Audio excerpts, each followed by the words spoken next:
Well, good morning. It's actually the 12th of March today, and I'm recording some of the Lenten studies sitting in my conservatory, where I've got good light and I've got the kettle on. So if you haven't put the kettle on already, pop it on, and by the time that this is finished, it'll be all ready to make a cup of tea. So this is for Monday, the 17th of March, for reflection. This is written by the Reverend Simon Barrington Ward, who was the General Secretary of the Church Mission Society from 1975 to 1985 at the time of writing. He speaks of real presence, the Eucharist in South America. He passed a slightly larger hut nearer the road, outside which a lively group of men and youngsters seemed to be putting together a small car from all variety of old parts. He stopped to talk to them, and soon they were plying him with questions. He told them he was there for a Christian conference. They were quite excited. It turned out they were all members of a house church that met just there, which was going to make the use of this car they were making. One of the men was the pastor, and he invited my friend in their communion service. He crossed the planks with them, and they gathered in one half of the hut. Through the sacking curtain that hid the rest, little faces peeped at the stranger. The pastor put on a rough white cloth, cut like a poncho, and stood behind a table with the rest gathered round. Then he prayed wonderfully, and others joined in with petitions, praying for my friend's family at home as well, and they sang accompanied by 2 guitars and some pipes.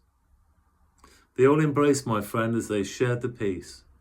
When it came to the great Thanksgiving prayer, all spoke responses, and the pastor improvised a rejoicing prayer over the bread and the wine. It seemed to my friend that the roof opened up and all heaven surrounded them.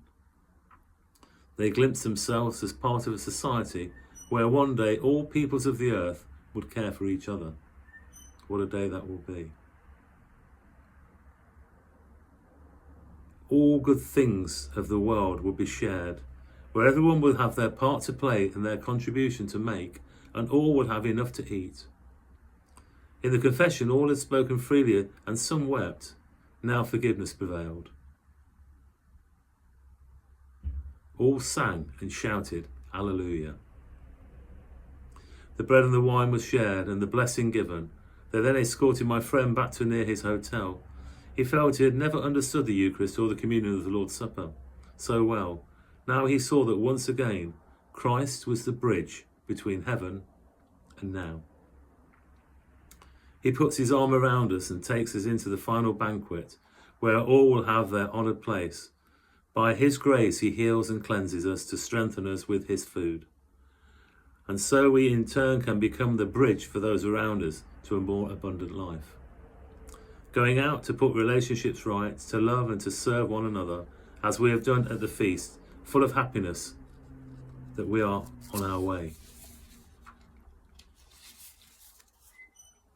And in Romans, Paul writes, be transformed by the renewing of your minds. And so a prayer. Lord, in this sacrament of bread and wine, you are present with us. You give us your life. You share your love with us.